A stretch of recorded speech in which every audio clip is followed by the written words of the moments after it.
रजनीश ओशो, जिनकी प्रवचन, जिनके उपदेश व्यक्ति के जीवन में बहुत बड़ा परिवर्तन लाते हैं, उन्हीं रजनीश ओशो का एक छोटा सा प्रवचन आप लोगों के लिए हम अपनी यूट्यूब चैनल आरटी शेखपाल पर लेकर आए हैं। ये प्रवचन ओशो की पुस्तक से लिया गया है और इसको आप तक पहुंचाने का हमारा सिर्फ एक मकसद है कि आप लोग ओशो के विचारों को सुने और इन्हें अपने जीवन में उतारें। ओशो के इस प्रवचन का नाम है महत्वाकांक्षी शिक्षा का तनाव लाती है। ओशो के प्रवचन आपको कैसा लगे कमेंट बॉक्स में ज़रूर बताना।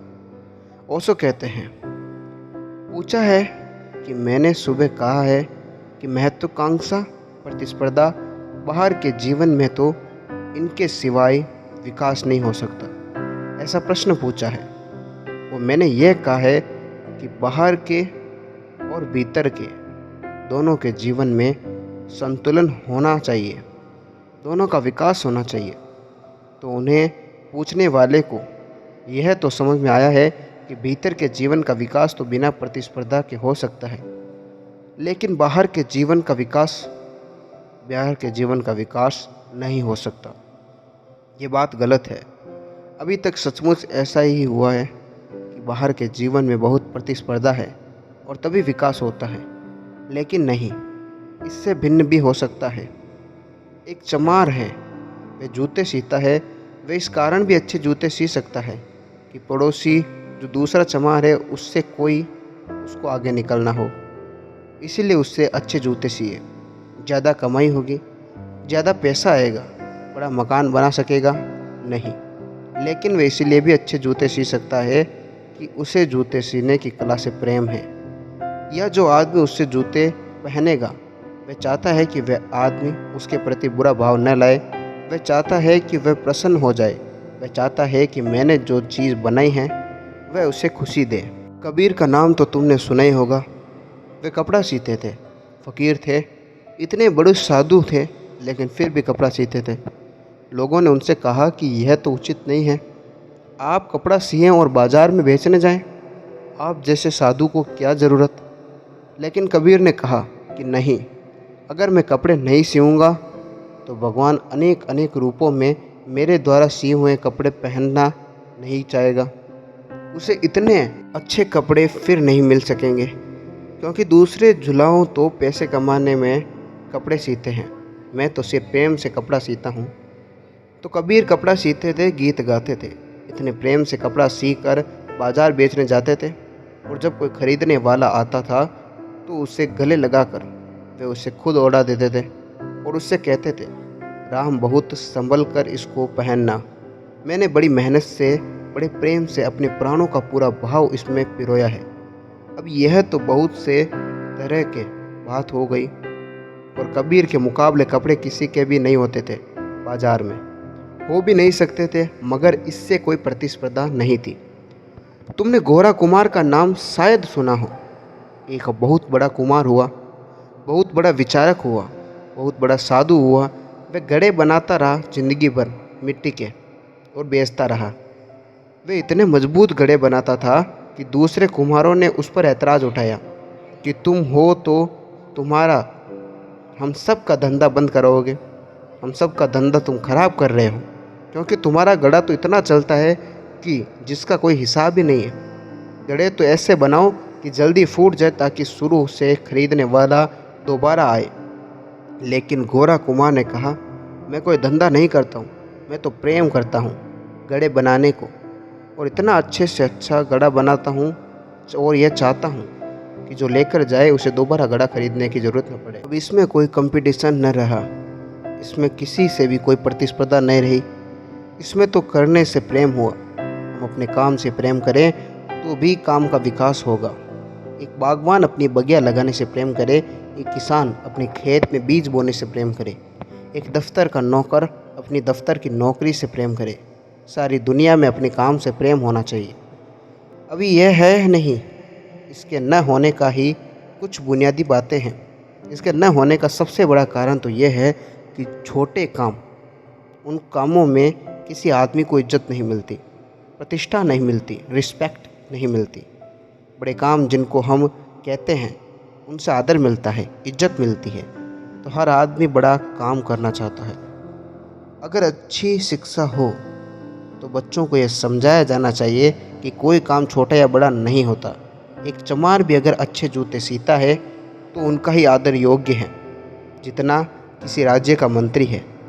अगर वह अच्छा काम करता है, अगर राज्य का मंत्री बुरा काम करता है तो अच्छे काम करने वाला चमार से भी उसको कम इज्जत मिलनी चाहिए। एक राष्ट्रपति को भी उतनी इज्जत मिलनी चाहिए जितनी एक चपरासी को। सवाल अच्छे और बुरे काम का होना चाहिए, सवाल पदों का नहीं होना चाहिए। पद का कोई मूल्य नहीं होना चाहिए। अगर दुनिया अच्छी होगी और जैसा मैंने कहा अगर वह प्रतिस्पर्धा पर खड़ी नहीं होगी तो दुनिया में पदों का कोई सवाल नहीं होगा, पदों का कोई सवाल है भी नहीं। अब्राहम लिंकन प्रेसिडेंट हुआ अमेरिका का। उसका बाप तो जूता सीता था, चमार था।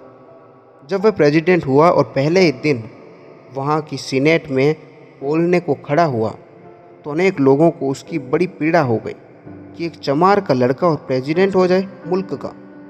तो एक आदमी ने खड़े होकर व्यंग्य किया और कहा कि महाअनुभव लिंकन, ज़्यादा गुरूर में मत फूलो।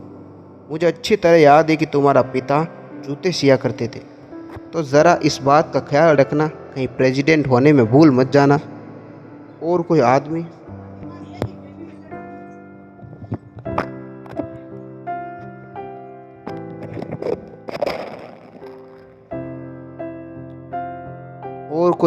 होता तो दुखी हो जाता, क्रोध से बढ़ जाता, शायद गुस्से में आता और उस आदमी को कोई नुकसान पहुंचाता। प्रेसिडेंट नुकसान पहुंचा सकता था, लेकिन लिंकन ने क्या कहा? लिंकन की आंखों में आंसू आ गए और उसने कहा कि तुमने ठीक कहा है, तुमने ठीक समय पर मेरे पिता की मुझे याद दिला दी। आज वे दुनिया में नहीं हैं, लेकिन फिर भी यह कह सकता हूँ कि मेरे पिता ने कभी किसी के लिए गलत जूता नहीं सिया और जूते सीने में अद्भुत कुशल थे। वे इतने कुशल कारीगर थे कि जूता सीने में मुझे आज भी उनका नाम याद करके गौरव का अनुभव होता है। और मैं यह भी कह देना चाहता हूँ और यह बात लिख के ली जाए, लिंकन ने कहा कि जहाँ तक मैं समझता हूँ मैं उतना अच्छा प्रेसिडेंट नहीं हो सकूँगा जितना अच्छा वे चमार थे। मैं उनके ऊपर नहीं निकल सकता हूँ। उनकी कुशलता बेजोड़ थी। यह एक समझ की बात है, एक बहुत गहरी बात है। जब तक दुनिया में पदों के साथ इज्जत होगी तब तक अच्छी दुनिया पैदा नहीं हो सकती है। और ईर्ष्या और प्रतिस्पर्धा काम के कारण नहीं है, प्रतिस्पर्धा है पदों के साथ जुड़े हुए आदर के कारण। कोई आदमी बागवान नहीं होना चाहता, बागवान होने में कौन सी इज्जत मिलेगी? राष्ट्रपति होना चाहता है, यह तब तक चलेगा जब तक हम गरीब बागवान को भी इज्जत देना शुरू नहीं करेंगे। तुम्हारे घर में एक चपरासी है, बूढ़ा आदमी है, तुम उसको कोई इज्जत नहीं दोगे, उससे आदमी की तरह भी व्यवहार नहीं करोगे। लेकिन तुम्हें शायद ये ख्याल ना हो, पदों में आदमियत से कोई फ़र्क नहीं पड़ता है। और सच तो यह है कि दुनिया में जिन बड़े बड़े पदों की तुम बहुत इज्जत होती है, उन बड़े बड़े लोगों ने जितने नुकसान पहुंचाए हैं उतने छोटे छोटे निरीह लोगों ने नुकसान नहीं पहुंचाए हैं। दुनिया की सेवा छोटे छोटे लोगों ने ही की है। दुनिया का काम छोटे छोटे लोग चलाते रहे हैं। दुनिया की ज़िंदगी छोटे छोटे लोगों पर निर्भर है। और जिन्हों को हम बड़े बड़े लोग कहते हैं, राष्ट्रपति है, प्रधानमंत्री है और मंत्री है, इन सारे लोगों ने दुनिया में अच्छी स्थिति में नहीं पहुंचाया है। इन सारे लोगों ने दुनिया को उपद्रवों में डाला है, परेशानियों में डाला है, दिक्कतों में डाला है। और ज़िंदगी चलाने वाले छोटे छोटे लोग, उनका कोई आदर नहीं है, कोई सम्मान नहीं है। यह हमारी पूरी स्थिति गलत है। जब मैंने ये कहा कि इस भांति का व्यक्तित्व होना चाहिए कि प्रतिस्पर्धा न हो, उसका मतलब यह है कि पूरी शिक्षा और ढंग की होनी चाहिए। पूरी शिक्षा अलग ढंग की होनी चाहिए। पूरे समाज की व्यवस्था, सोचने और ढंग का जो तरीका है वह अलग होना चाहिए और ढंग का हो सकता है। अगर बच्चे तैयारी करेंगे, अगर छोटी लड़कियां और छोटे लड़के ये निर्णय करेंगे कि हम एक दूसरे तरह के समाज बनाना चाहते हैं जहां हम काम को आदर देंगे, पदों को नहीं, जहां हम श्रम को आदर देंगे, धन को नहीं। अभी तो धन की प्रतिष्ठा है, श्रम की कोई प्रतिष्ठा नहीं है। एक रद्दी से रद्दी आदमी बहुत बड़ा धनवान है और तुम उसको आदर दोगे, और एक अच्छे से अच्छा आदमी जिसके पास कोई धन नहीं है, तुम उसकी तरफ मुंह उठाकर भी नहीं देखोगे। ये तो गलत है। धन का आदर नहीं, श्रम का आदर होना चाहिए।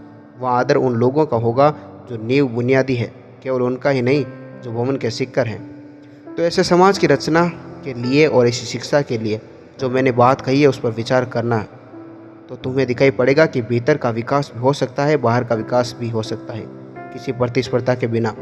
और दूसरी बात यह पूछी है कि क्या प्रतिस्पर्धा हमेशा ही बुरी होती है, कभी अच्छी नहीं होती? हाँ, प्रतिस्पर्धा कभी अच्छी नहीं हो सकती। नहीं, इसीलिए हो सकती है अच्छी क्योंकि प्रतिस्पर्धा में तुम्हारा दूसरे के साथ हमेशा विचार जुड़ा हुआ है, उसे आगे होना है। नहीं, विचार होना चाहिए, मुझे स्वयं को विकसित करना है, मुझे आज जहाँ मैं हूँ वहाँ से कल मुझे आगे होना है। दूसरे के आगे नहीं, मुझे स्वयं से प्रतिदिन आगे होना है। प्रतिस्पर्धा ने मुझे दूसरों से आगे होने दूसरों से आगे होते जाने का है और वास्तविक विकास में मुझे स्वयं से आगे होना है। जहाँ आज सांझ का सूरज जिस तरह मुझे छोड़कर गया है, जिस जगह पर सुबह उठते समय जो सूरज उगता है, मैं उससे आगे निकल जाऊँ। मुझे विकास हो जाए, सुबह का सूरज उगने वाला सूरज जहाँ मुझे पाए, सांझ का डूबने वाला सूरज मुझे उसी जगह खड़ा न पाए। मुझ में कुछ विकास हो जाए, मैं आगे पहुँच जाऊँ, मेरे जीवन में कुछ नया अनुभव हुआ, कुछ नया ज्ञान, कुछ नया प्रेम जागृत हो जाए। यह अगर ख्याल हो कि मुझे खुद के साथ सतत विकास करना है, तब तो जीवन अच्छा होगा। और जहाँ दूसरे के साथ स्पर्धा है, वहाँ जीवन गलत हो जाता है। दूसरे के साथ किसी भी तरह की स्पर्धा शुभ नहीं है। इस तरह ओशो का ये प्रवचन आपको कैसा लगा कमेंट बॉक्स में ज़रूर बताएं। और ऐसे वीडियोस के लिए हमारे चैनल आर्टिस्ट इकबाल को सब्सक्राइब करके बेल आइकन ऑन करें। मिलेंगे एक नई वीडियो में, तब तक आप लोग अपना ख्याल रखें।